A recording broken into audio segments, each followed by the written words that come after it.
Atos capítulo 7, versículo 1 ao 34.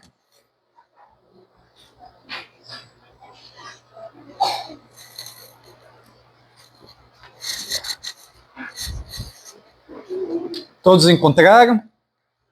Sim? Graças a Deus. Assim diz, então, a palavra do Senhor. Então, lhe perguntou o sumo sacerdote: porventura é isto assim? Estevão respondeu: varões, irmãos e pais, ouvi. O Deus da glória apareceu a Abraão, nosso pai, quando estava na Mesopotâmia, antes de habitar em Harã. E lhe disse: sai da tua terra e da tua parentela e vem para a terra que eu te mostrarei. Então saiu da terra dos caldeus e foi habitar em Harã. E dali, com a morte de seu pai, Deus o trouxe para esta terra em que vós agora habitais. Nela não lhes deu herança, nem sequer o espaço de um pé, mas prometeu dar-lhe a posse dela e depois dele a sua descendência, não tendo ele filho. E falou Deus que a sua descendência seria peregrina em terra estrangeira, onde seriam escravizados e maltratados por 400 anos. Disse Deus, julgarei a nação da qual forem escravos. E depois disto, sairão daí e me servirão neste lugar. Então lhe deu a aliança da circuncisão. Assim nasceu Isaque, e Abraão o circuncidou ao 8º dia. De Isaque procedeu Jacó, e deste os 12 patriarcas. Os patriarcas, invejosos de José, venderam-no para o Egito, mas Deus estava com ele e livrou-o de todas as suas aflições, concedendo-lhe também graça e sabedoria perante Faraó, rei do Egito, que o constituiu governador daquela nação e de toda a casa real. Sobreveio, porém, fome em todo o Egito, e em Canaã houve grande tribulação, e nossos pais não acharam mantimentos. Mas tendo ouvido Jacó que no Egito havia trigo, enviou pela primeira vez os nossos pais. Na segunda vez, José se fez reconhecer por seus irmãos e se tornou conhecida de Faraó a família de José.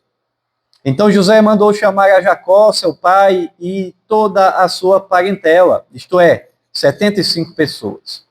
Jacó desceu ao Egito, e ali morreu ele e também nossos pais.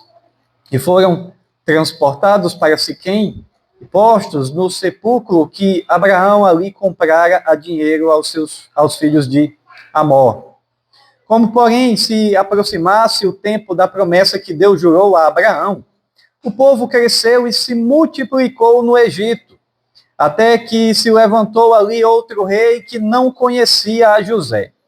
Este outro rei tratou com astúcia a nossa raça e torturou os nossos pais, a ponto de forçá-los a enjeitar seus filhos, para que não sobrevivessem. Por esse tempo nasceu Moisés, que era formoso aos olhos de Deus. Por 3 meses foi ele mantido na casa de seu pai. Quando foi exposto, a filha de Faraó o recolheu e criou-o como seu próprio filho. E Moisés foi educado em toda a ciência dos egípcios e era poderoso em palavras e obras. Quando completou 40 anos, veio-lhe a ideia de visitar seus irmãos, os filhos de Israel. Vendo um homem tratado injustamente, tomou-lhe a defesa e vingou o oprimido, matando o egípcio. Ora, Moisés cuidava que seus irmãos entenderiam que Deus os queria salvar por intermédio dele. Eles, porém, não compreenderam. No dia seguinte, aproximou-se de uns que brigavam e procurou reconduzi-los à paz, dizendo: homens, vós sois irmãos, por que vos ofendeis uns aos outros? Mas o que agredia o próximo o repeliu, dizendo: quem te constituiu autoridade e juiz sobre nós? Acaso queres matar-me como fizeste ontem ao egípcio? A estas palavras Moisés fugiu e tornou-se peregrino na terra de Midian, onde lhe nasceram 2 filhos. Decorridos 40 anos, apareceu-lhe no deserto do Monte Sinai um anjo, por entre as chamas de uma sarça que ardia. Moisés, porém, diante daquela visão, ficou maravilhado e aproximou-se para observar, ouvindo-se a voz do Senhor. Eu sou o Deus dos teus pais, o Deus de Abraão, de Isaque e de Jacó. Moisés, tremendo de medo, não ousava contemplá-la. Disse-lhe o Senhor: tira a sandália dos pés, porque o lugar em que estás é terra santa. Vi com efeito o sofrimento do meu povo no Egito, ouvi o seu gemido e desci para libertá-lo. Vem agora e eu te enviarei ao Egito. Amém e amém. Meus amados irmãos, nós vimos a partir do capítulo 6 e veremos até o capítulo 8 um relato de um homem que via em Jesus o seu modelo maior, aquele que inspirava não apenas a sua vida, mas o seu ministério. Lucas descreve não apenas o caráter, mas também o ministério e a morte de Estevão, sendo marcadas pela semelhança com o ministério de Cristo. Mas o que vemos aqui, irmãos, é que Estevão foi acusado de proferir blasfêmias contra Moisés e contra Deus, menosprezando o templo e a lei. É isso que os versículos 11 até o versículo 14 do capítulo 6 de Atos nos relata. Só que quando nós chegamos no capítulo 7, esse capítulo apresenta o seu discurso perante o Sinédrio, perante o conselho de anciões da época que julgava essas causas teológicas e religiosas. Irmãos, esse discurso de Estevão, que é o discurso mais longo no livro de Atos, não aparenta ser uma defesa no sentido de ser um argumento destinado para que ele possa obter liberdade. Ele está sendo acusado, mas ele não busca aqui se defender para que ele saia dali ileso. Na verdade, o que aparenta é que o objetivo principal dessa fala de caráter profético é justamente inverter a situação em relação aos seus oponentes, os membros ali do Sinédrio, apresentando uma extensa acusação contra eles. Então, ele não está preocupado se ele será solto, mas ele está preocupado em falar a verdade diante do pecado daqueles homens. De modo que Estevão desenvolve, irmãos, um argumento baseado nas Escrituras, que acusa Israel de rejeitar sistematicamente a Deus. E não apenas Deus, mas também rejeitando, por meio dos seus profetas, também rejeitando a Deus. E o objetivo final de Estevão, portanto, é glorificar o Senhor. Esse é o interesse dele.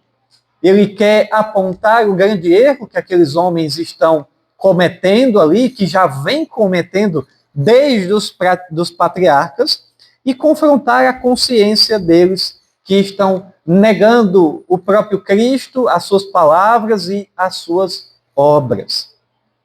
De modo, irmãos, que é possível perceber aqui um desenvolvimento progressivo dessa argumentação de Estevão, que sugere a seguinte estrutura literária e teológica. Então, se nós olharmos para esse texto que nós lemos, nós veremos que claramente existe aqui algumas divisões específicas dentro desse grande discurso.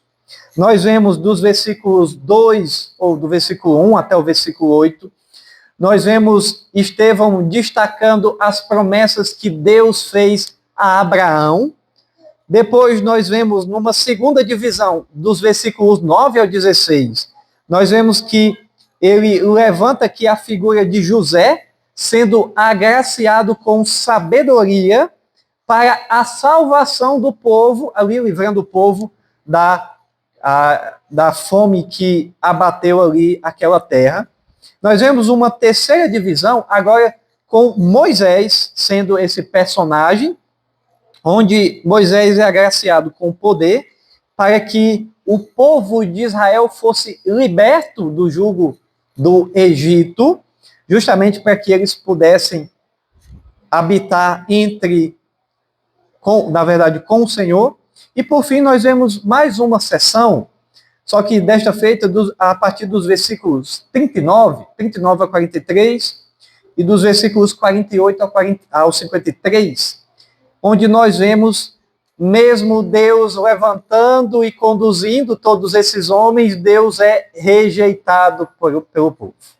De modo, irmãos, que basicamente nós seguiremos essa estrutura em nossa exposição, só que nós vamos abordar neste momento, na verdade, neste sermão, apenas a base de Estevão, até o versículo de número 34, onde nós veremos especificamente que Deus chama o seu povo, mas que Deus também salva o seu povo e que Deus liberta o seu povo do mal. Essa é a grande base de Estevão, para que depois ele possa continuar justamente destacando: Deus fez todas essas coisas por vocês, mas vocês ainda o rejeitaram. Então, nós veremos apenas essas três subseções aqui nesta feita. Amém? Então, depois dessa introdução, quando nós olhamos para o versículo 1 a 8, nós conseguimos perceber que o Senhor chama um povo. Irmãos, Estevão começa aqui a lançar os fundamentos teológicos da sua argumentação, destacando um argumento aqui que vai apontar para a rejeição do povo de Israel ao Senhor. E o seu recurso é o de mencionar os heróis do Antigo Testamento. Nós vemos ele citando Abraão, ele cita José, e especificamente ele também cita Moisés. E ele faz isso justamente como um meio de alinhar a sua causa a juízes e testemunhas que são superiores àqueles juízes que estão julgando ele ali no Sinédrio. Ele está apelando às grandes autoridades. Então, ele apela para o pai Abraão, aqui, o pai de todos os israelitas, né? Ele apela também para José, que vai ser o grande salvador e personagem importantíssimo na história de Israel, e ele vai apontar justamente para o maior profeta do Antigo Testamento, que é Moisés. Então ele está apelando aqui para quem ele pode, para quem tem autoridade diante de todo esse sinédrio. E Estevão, irmão, se concentra inicialmente no encontro de Deus com Abraão. Esses primeiros versículos vão relatar o encontro de Abraão a partir do final do capítulo 11 de Gênesis e principalmente ali no início do capítulo 12, onde o Senhor chama Abraão e faz ali promessas a ele. E é interessante que a argumentação de Estevão, ela começa e ele se dirige àqueles homens do Sinédrio como a irmãos e pais, né? Não é verdade? Ele faz justamente essa colocação aí no versículo de número 2. Varões, irmãos e pais. E aqui ele está fazendo isso justamente porque ele está pressupondo que tudo aquilo que ele vai falar é de fé comum, não apenas para ele, mas também para quem está o ouvindo. Então ele está dizendo: olha, vocês são meus pais e vocês são meus irmãos. Nós comungamos da mesma fé, do mesmo entendimento. Então, fazendo essa apelação, esse vocativo, ele então começa a sua argumentação. É como se ele primeiro abraçasse eles, né? Ele abraça eles e depois começa aqui a desenvolver os seus argumentos. E ele destaca que o Deus da glória revelou-se a Abraão inicialmente em uma terra pagã. Em que sentido? No sentido de que Deus, quando chama Abraão, Abraão não está ali na terra de Canaã ainda. O Senhor se revelou a Abraão em uma terra estrangeira. E percebam, a revelação de Deus, desde já, se mostra, irmãos, não confinada a uma terra. Deus se revela a quem Ele quer e quando Ele quer e onde Ele quiser.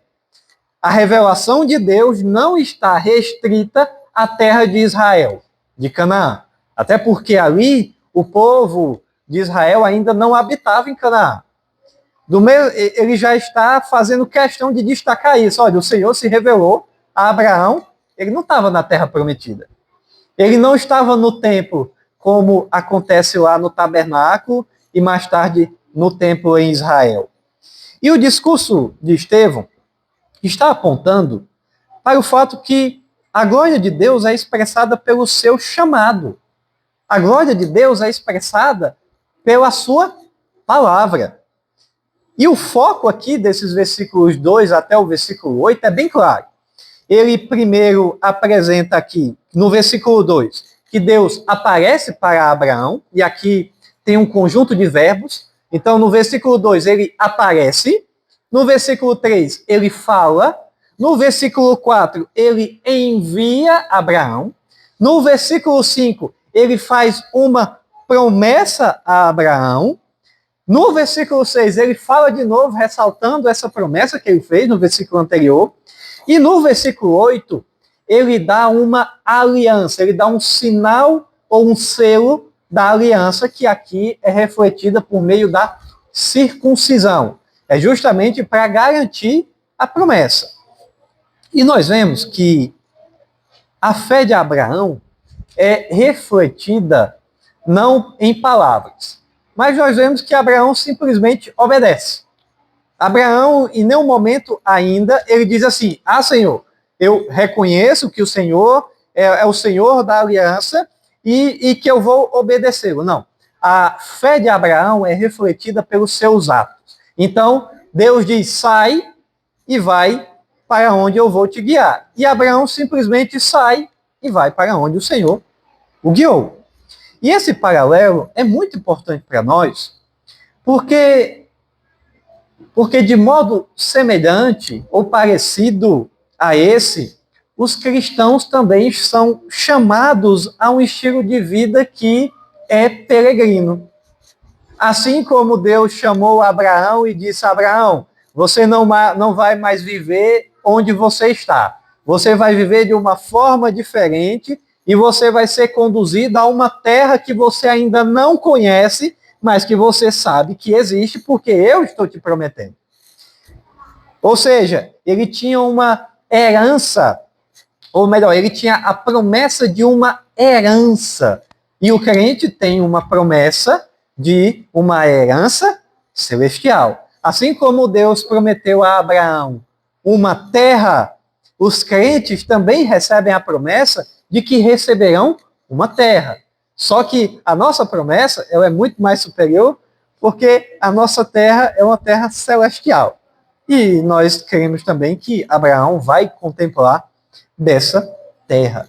Ou seja, o que vemos aqui é que Estevão está dizendo, através da sua fala, que Deus já havia aparecido a Abraão e iniciado o seu processo de redenção ali mesmo. A partir dali, no simples fato dele ter o chamado e dele ter feito essas promessas para o patriarca. E aí, os versículos 6 ao 7 destacam esse caráter peregrino do povo de Deus, trazendo agora à tona a citação de Gênesis no capítulo 15, do versículo 13 ao 14. Ele diz assim: Deus falou-lhe desta maneira: por 400 anos a tua descendência será estrangeira em terra que não é sua. A mesma a mesma promessa que Deus deu, ou melhor, as mesmas palavras que Deus deu a Abraão lá no capítulo 15. Então, nós vemos aqui que Estevão é muito bom de teologia bíblica, irmãos. É muito bom. Ele está fazendo aqui uma história da redenção a partir de Abraão. E, logicamente, que ele está tentando resumir as promessas aqui. Ou seja, haveria sofrimento, mas o povo de Deus suportaria esse sofrimento. E mais, essa nação que julgaria, ou que, vamos dizer assim, traria o Israel à escravidão, ao sofrimento, ela seria julgada. E Deus mostraria novamente a sua bondade, libertando o seu povo. É isso que nós vemos no versículo 7 aqui de Atos. De modo que essa adoração a Deus em Israel, e mais especificamente no templo em Jerusalém, diz respeito agora à redenção que vai acontecer lá no Êxodo. Então, quando nós vemos hoje, é muito fácil de nós enxergarmos tudo aquilo que Deus falou para Abraão e nós reconhecemos, rapaz, mas isso daqui só vai acontecer lá com Moisés. Não acontece com Abraão. Só que Abraão tinha isso na sua mente, e logicamente ele não podia prever o futuro, ele acreditava que aquilo aconteceria mais cedo ou mais tarde, mas ele ainda contemplaria. O fato é que nós sabemos que aconteceu, mas isso demora. E o versículo 8 identifica então as promessas feitas por Deus a Abraão como expressões da aliança. Deus está prometendo todas essas coisas porque ele firmou uma aliança com Abraão. E isso aqui é muito importante, porque Deus está falando e Abraão, por saber que o Deus da aliança está falando com ele, ele está prometendo e aquilo vai acontecer. Nós vemos de forma interessante que Abraão duvida. Em vários momentos ele e também Sara vão duvidando, né? Eles duvidam de várias coisas. O ponto que mais se destaca é que eles duvidam do filho, né? Mas ele tem tanta fé que ele sai da sua terra, mas em algum momento ele começa meio que a vacilar. Ele vai vendo o tempo passando, ele vai vendo a idade dele avançando, e ele vai dizendo assim, não vai dar não. Não tem como ter filho não. Mas Deus diz, não, mas eu não te prometi? Se eu te prometi, certamente eu farei. Tá? Então, ele dá um sinal aqui. Qual era o sinal? O sinal seria o sinal da circuncisão. E aí, quando o filho vem, o filho da promessa, que não era o primeiro filho dele, mas o segundo, que era o filho da promessa, Isaac, ele faz então aqui o sinal da aliança, que é a circuncisão, que passa de Isaac para Jacó e também para os filhos de Jacó, que são os 12 patriarcas. Então, o que nós vemos inicialmente nesses versículos, até o versículo 8? Nós vemos que Deus chama o seu povo. Deus está chamando o seu povo, e ele chama de uma nação distante, e ele diz, vocês são meu povo, e eu faço uma aliança com vocês. De modo que eu prometo a vocês não apenas uma grande descendência, mas também uma terra. E esse é o nosso Deus. Esse é o Deus que chama cada um de nós. Ele, da mesma forma que ele chamou Abraão, e ele disse, Abraão, sai do lugar de onde você está e vai para o lugar onde eu te mostrarei. E a mesma coisa ele faz com a gente. Ele diz assim, Juscelio, sai de onde você está e vem para cá, para o lugar onde eu vou te mostrar. Josafá, sai do lugar de onde você está e vem para cá, para o local que eu vou te mostrar.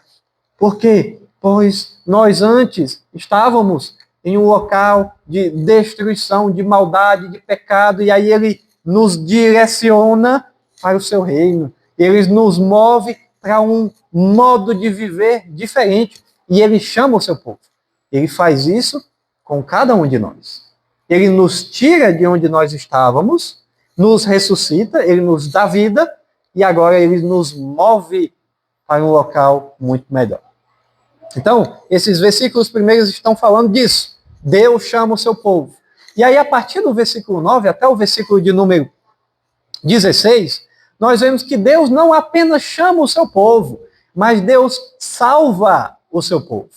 E isso é demonstrado no argumento de Estevão, porque ele apresenta agora um breve panorama do período patriarcal, depois de Jacó, onde ele se concentra na narrativa de José.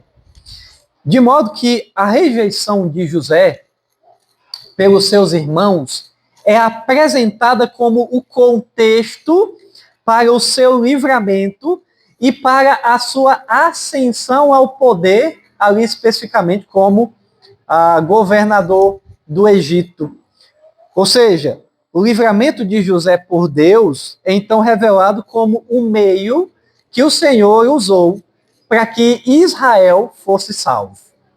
Irmãos, é até um pouco difícil de compreender, porque nós temos que pensar o seguinte: José, primeiramente, foi vendido, ele passa algum tempo como escravo, depois ele é preso, ele é humilhado, perseguido, mas tudo isso aconteceu para que José, no final, pudesse ascender a governador e, por meio dele, o povo de Deus fosse salvo. Então vejam, nada do que acontece na vida dos crentes acontece em vão. O que é difícil para nós? Difícil para nós, e que de fato é difícil, é nós compreendermos o porquê Deus está fazendo isso agora na nossa vida. Nós não entendemos. Nós não somos Deus. Mas o Senhor nos chama. Mas o Senhor também nos salva. Ele nos livra. E aí, embora aqui Estevão possa ter visto esta história bíblica como um paralelo à sua própria situação, porque Estevão está sendo perseguido pelo Sinédrio, ele está sendo perseguido pelo próprio povo. Ele utiliza essa argumentação de forma mais evidente, na verdade, para preparar o terreno para a descrição de Moisés na sessão seguinte e também para mostrar como esses dois foram rejeitados pelo seu povo, mas mesmo sendo rejeitados, eles foram usados por Deus para a salvação e para o livramento deles. Da mesma forma, esses exemplos realçam, irmãos, o ponto central do discurso de Estevão. O ponto central de todo esse discurso de Estevão, ele vai se concentrar dos versículos 39 ao 53, que trata especificamente da rejeição do povo de Israel, não apenas a José, não apenas a Moisés, não apenas aos profetas que vêm depois, mas a Jesus Cristo. Essa é toda a base que ele está dando para que depois eles consigam enxergar que eles rejeitaram os profetas que Deus enviou. E à luz dessa acusação, nós veremos lá no versículo 51 até o 53, sobre a condição espiritual dos seus ouvintes, Estevão identifica os traidores de José e eles são os seus próprios irmãos. E vejam que o motivo dessa traição é que os patriarcas, eles tinham... Por que José foi vendido, irmãos? Ele foi vendido por causa do quê? Inveja. Wesley, inveja? Inveja. Simplesmente isso. Os irmãos de José sentiam inveja de José e então eles arquitetaram, primeiro que eles iam tirar a vida de José. E ali, por meio, se não me engano, de um dos irmãos lá, Rubem, se não me engano, ele não tem a sua vida ceifada, mas então ele é vendido por causa de inveja. E esse relato está lá no capítulo 37 de Gênesis, a partir do versículo 12.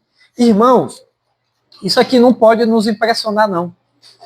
Porque a inveja já havia sido apontada como um fator de muita importância, até mesmo na oposição dos líderes judaicos aos pregadores, aos apóstolos. Vocês estão lembrados que lá no capítulo 5, no versículo de número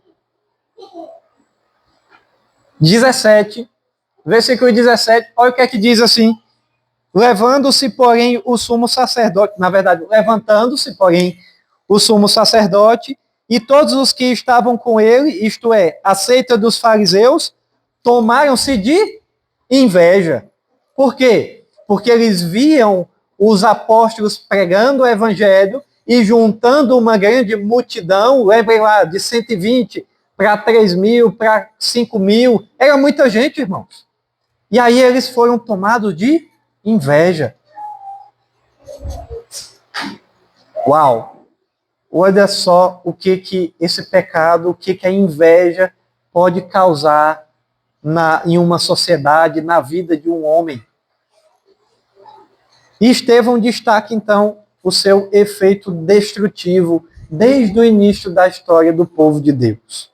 Contudo, nós percebemos também que, ecoando a perspectiva do capítulo 39 de Gênesis, onde é dito que Deus preservou José, nós vemos que Estevão proclama que Deus estava com ele e que Deus o havia livrado de todas as suas tribulações. Deus concedeu a José sabedoria, e nós vemos isso, irmãos, pelo menos em duas oportunidades bem claras. José recebe sabedoria de Deus ali se livrando daquela conduta diante, na verdade, da conduta da esposa de Potifar, e depois nós vemos ele também usando de sabedoria para interpretar os sonhos ali também. Então o Senhor o capacitou a conquistar o favor de Faraó, rei do Egito. O versículo 11 diz assim, de Atos 7. Sobreveio, porém, fome em todo o Egito, e em Canaã houve grande tribulação, e nossos pais não achavam mantimentos. Estevão está fazendo referência à fome que havia sido prevista e aos seus efeitos. No entanto, Deus havia providenciado a sobrevivência daquele povo, justamente movendo todas as coisas para que José fosse elevado ao título de governador e para que, através de José, o povo de Canaã não padecesse da fome. E ele havia orientado o seu representante perseguido, por meio do sonho de Faraó, a armazenar cereais para os anos de fome. Ou seja, Deus livrou José de todas as suas aflições, como diz aqui o versículo 10. E esse livramento de todas as suas aflições são para que ele pudesse livrar o povo escolhido da grande tribulação que havia os alcançado. José foi rejeitado pelo seu próprio povo, mas José foi capacitado por Deus para salvar aqueles que o haviam rejeitado. Nós vemos aqui um paralelo íntimo, na verdade, com o Senhor Jesus, que foi ressuscitado do sofrimento e da morte para trazer salvação para homens que inicialmente haviam o rejeitado. Nós vemos que José é um tipo de Cristo, ele, em algum sentido, ele aponta para Jesus por sacrifício que Jesus executaria em favor de nós. Assim como ele foi traído e ele concede salvação para os seus traidores, o Senhor Jesus também foi traído. E ele foi traído por nós, mas ele concedeu salvação, para que nós, inicialmente, traidores, miseráveis, pudéssemos ser transformados em filhos, em salvos. De modo que os versículos subsequentes destacam, então, que depois de José ter se revelado como o filho que tinha sido vendido, ele pede com que Jacó desça ao Egito e o seu povo possa, então, encontrar alento. E foi justamente, irmãos, novamente, perceba, foi novamente em uma terra estrangeira, Deus faz com que José traga o povo de Canaã, do povo de Israel, de Canaã, para uma terra estrangeira, para o Egito. Foi nessa terra estrangeira que Deus veio ao encontro deles, na pessoa do seu representante, e foi lá que ele sustentou o povo de Israel durante aquela dificuldade. E isso novamente reforça o argumento de Estevão contra aqueles que tentam restringir a atuação de Deus a uma terra específica, onde os judeus, até hoje, muitos acreditam que, não, Deus só habita aqui na terra, porque essa é a terra prometida, essa é a terra santa. Como é que Deus vai salvar pessoas que não estão nessa terra? Mas Deus fez isso por meio de José. Deus chamou o povo de Israel para o Egito e abençoou eles no Egito. Então, ele está apresentando o plano de Deus de que ele abençoaria todas as nações da terra. E é sobre isso que o livro de Atos está falando. O livro de Atos, desde já, fala que os apóstolos deveriam ser testemunhas, não na Judéia, mas também na Samaria e até os confins da terra. O Senhor não limita a sua salvação a uma terra, a um templo. Não, ele diz, todos vocês vão alcançar até todos os povos, todos os gentios, todas as nações, para que a minha salvação chegue até eles. Então, em segundo lugar, nós vemos que Deus salva o seu povo. Deus não apenas o chama, mas ele salva. Ele livra de todo o mal, ele preserva a vida dos crentes. E em terceiro e último lugar, nós vemos que, além disso, o Senhor liberta o seu povo do mal. E é isso que os versículos 17 ao 38 vão destacar. E essa secção da narrativa começa de maneira impressionante, porque agora ele vai retomar a narrativa a partir do livro de Êxodo, no capítulo 1. Ele encerra essa sessão tratando de José, e agora ele entra em uma sessão específica tratando sobre Moisés, a partir do versículo 17. E essa passagem, irmãos, é resumida com a menção a um novo rei. Um rei para quem José não significava nada. Ou, como é traduzido aqui, um rei que não conhecia José. Irmãos, o sentido é que, de fato, o sentido desse texto é que esse novo rei que se levanta, ele desconhecia José.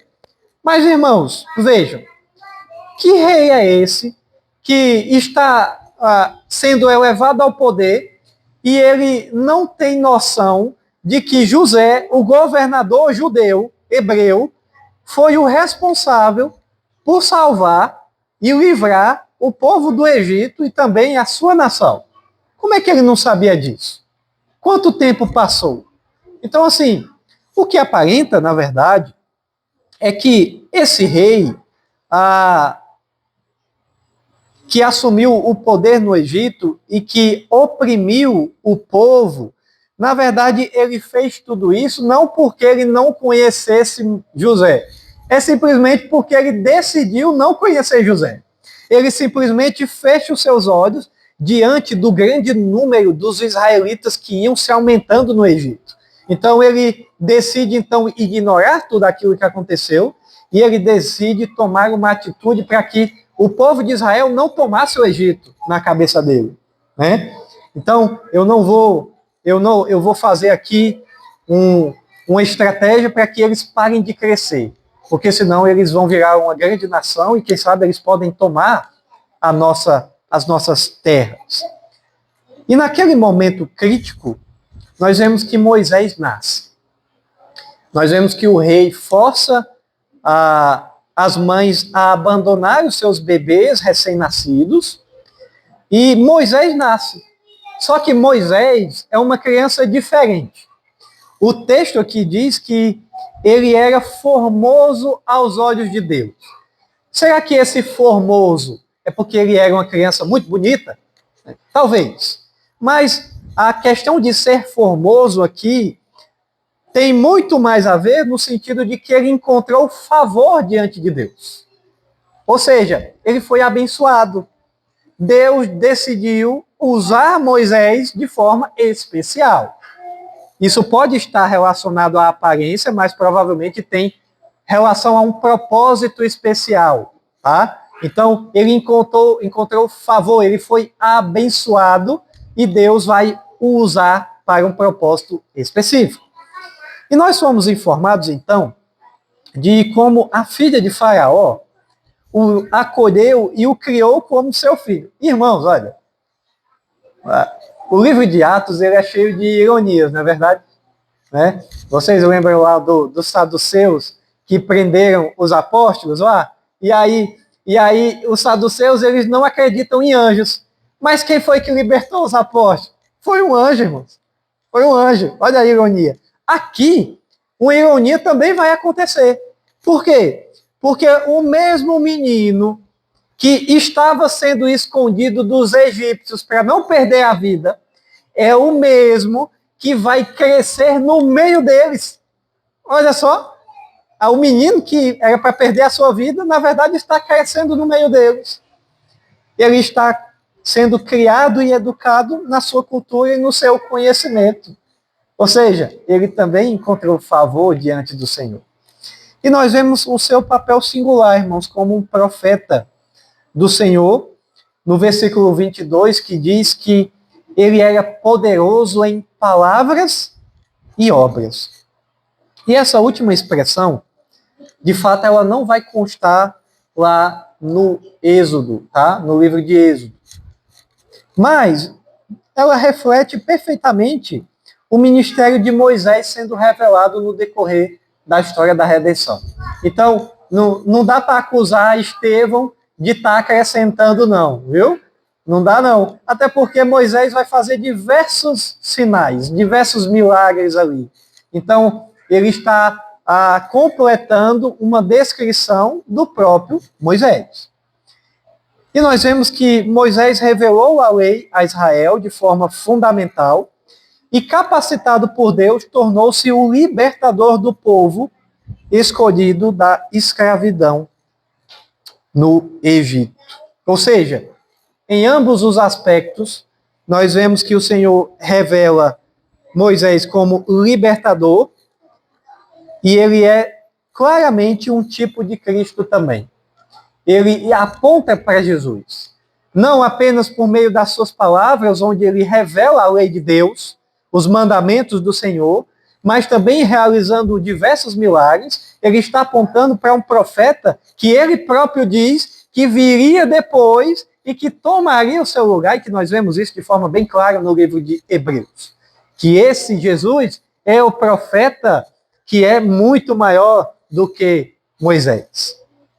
E essa tipologia vai se tornar mais evidente ainda quando nós observamos como Jesus é descrito lá no livro de Lucas, capítulo 24, versículo 19, diz assim, que Jesus era um varão profeta, poderoso em obras e palavras, diante de Deus e de todo o povo. Olha só. E que vai ser retomado lá no livro de Atos, no capítulo 2. Então nós vemos um contraste aqui muito claro, onde toda a argumentação de Estevão, citando os patriarcas, ele está fazendo um paralelo com Jesus. Esse Jesus que o Sinédrio não crê, mas que é o homem para o qual esses profetas, esses patriarcas estão apontando. E eles não conseguem perceber. Nós vemos, por fim, aqui, que a partir do versículo 32, nós vemos o chamamento do Senhor a Moisés para libertar o seu povo. Ali junto à sarça ardente, ele viu um anjo e ouviu o Senhor, identificando-se como o Deus dos patriarcas e, por implicação, o Deus da aliança. Esse mesmo Deus santo é aquele que vê o sofrimento do seu povo lá no Egito. E é o mesmo que levanta homens para chamar o seu povo. E é esse mesmo Deus que separa um povo de propriedade exclusiva sua e que, por meio de Abraão, trouxe esse povo para a terra. Mas também, ele levanta homens para salvar esse povo. E esse homem foi José. E aqui ele levanta também homens para livrar o seu povo do domínio do mal, como Moisés. O Senhor demonstra constantemente a sua providência para conosco. Irmãos, por muitas vezes nós não conseguimos enxergar isso. Assim como o Sinédrio ali não enxergou. E eu gostaria de aplicar estes versículos da seguinte maneira, realçando justamente essas características. Deus não apenas chama o seu povo, mas ele o salva e ele também o liberta do mal. E é isso que nós vemos Estevão destacando aqui, porque na primeira parte desse discurso, ele traz muitas promessas e ele destaca a ação de Deus na história do seu povo. Então, primeiramente, o Senhor chama um povo ali onde vai ser propriedade sua, um povo que vai receber a sua revelação em primeira mão, e assim como ele chamou Abraão, e ele prometeu uma descendência e também prometeu uma terra, ele também faz isso conosco. Deus também nos chama hoje. Deus também te chamou. E ele também te prometeu uma terra. Essa é uma das promessas que o Senhor faz. De que nós não viveríamos aqui, mas nós iríamos para uma nova terra, a nova Canaã, como outros dizem, a nova Jerusalém, que vai ser renovada quando o Senhor Jesus voltar. E ele nos lembra que nós não estamos esquecidos, então, mas que nós fazemos parte de uma grande promessa. Se você não lembra, lá em Apocalipse, no capítulo 21, dos versículos 1 ao 5, diz assim, vi novo céu e nova terra, pois o primeiro céu e a primeira terra passaram, e o mar já não existe. Vi também a cidade santa, a nova Jerusalém que descia do céu da parte de Deus, ataviada como noiva adornada para o seu esposo. Então ouvi grande voz vinda do trono dizendo, eis o tabernáculo de Deus com os homens, Deus habitará entre eles. Eles serão povos de Deus e Deus mesmo estará com eles e desenxugará dos olhos toda lágrima, e a morte já não existirá, já não haverá luto, nem planto, nem dor, porque as primeiras coisas passaram. E aquele que está sentado no trono disse, eis que faço novas todas as coisas, e acrescentou, escreve, porque estas palavras são fiéis e verdadeiras. E, irmãos, é isso que nos dá segurança. É justamente saber que o Deus da aliança, o Deus verdadeiro, o Deus que não é como os homens, ele nos chamou. E se ele nos chamou e ele nos fez promessas, essas promessas vão se realizar. Por quê? Porque não são promessas de homens, mas é promessa do grande Deus perfeito e soberano. Nós vemos também que Deus salva o seu povo. E José pôde até mesmo ser vendido, rejeitado, ele foi humilhado, mas Deus o exaltou e o usou para salvar o seu povo da fome. E isso nos mostra, irmãos, que mesmo em situações de dor, mesmo em situações confusas, mesmo em situações de plena injustiça, Deus está trabalhando para transformar o mal em bem. Mas às vezes nós conseguimos perceber isso de antemão. É por isso que o Senhor nos chama para descansar nele, para fechar os olhos e aguardar amanhã chegar. E o próprio José declara isso lá em Gênesis, no capítulo 50, versículo 20. Ele diz, vós, na verdade, intentastes o mal contra mim, porém Deus o tornou em bem, para fazer como vedes agora, que se conserve muita gente em vida. José agora tinha o pleno entendimento de que todas essas coisas tinham acontecido, mas Deus estava conduzindo todas elas para que um bem maior pudesse nos alcançar. Ele não apenas nos chama, mas ele também nos sustenta e nos salva em meio às crises. Por fim, o Senhor também liberta o seu povo do mal. E Moisés foi levantado para libertar Israel do mal, para libertar Israel da escravidão do Egito que trazia sofrimento e morte. Da mesma forma, Deus age para nos livrar do poder do mal. Ele não nos deixa presos às correntes do pecado, do medo ou da morte. Não, irmãos. O que nós vemos é que o próprio Senhor providenciou um profeta, o Senhor Jesus Cristo, seu Filho unigênito, para nos livrar do império das trevas. E aí Paulo declara ali em Colossenses capítulo 1, do 13 ao 14, ele diz, ele Jesus, nos libertou do império das trevas e nos transportou para o reino do Filho do seu amor, no qual nós temos a redenção e a remissão dos nossos pecados. Esse é o nosso Deus.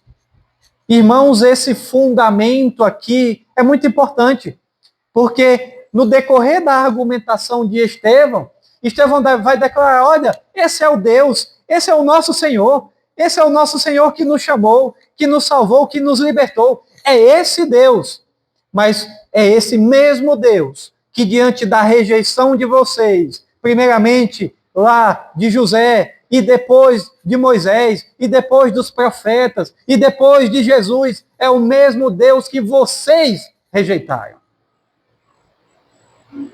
E é isso justamente o foco dele.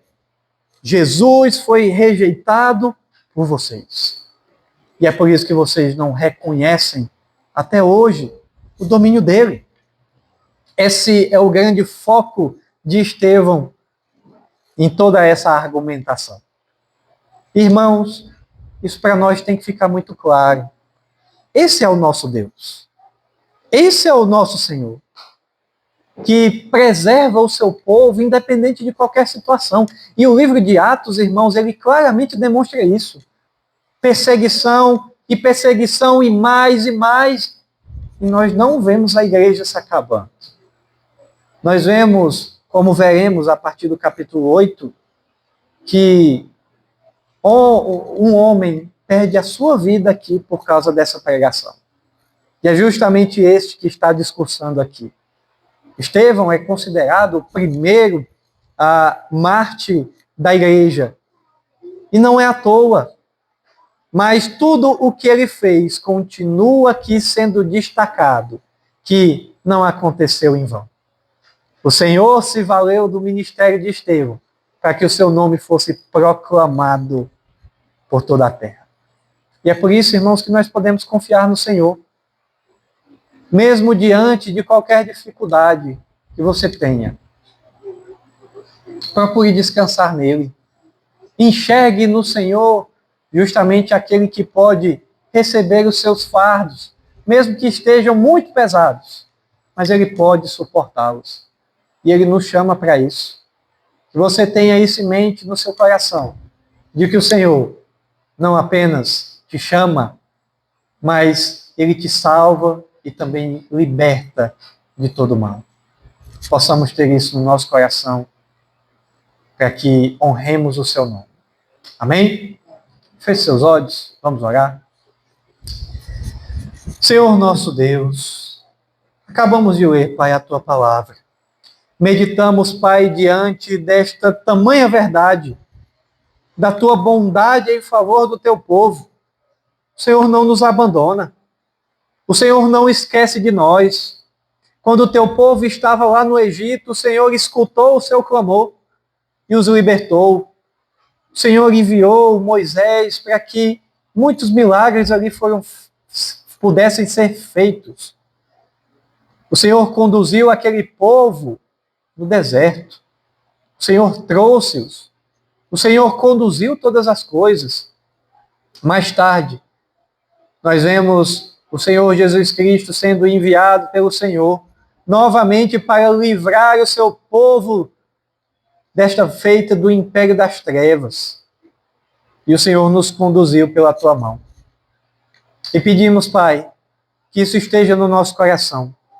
Abençoa os teus servos, os protege, e que possamos, conscientes dessa verdade, honrar o teu nome e nos fortalecer a esperança, Pai, de que o Senhor voltará e de que fará tudo novo. Nos guarda, Pai. Em nome de Jesus que oramos. Amém.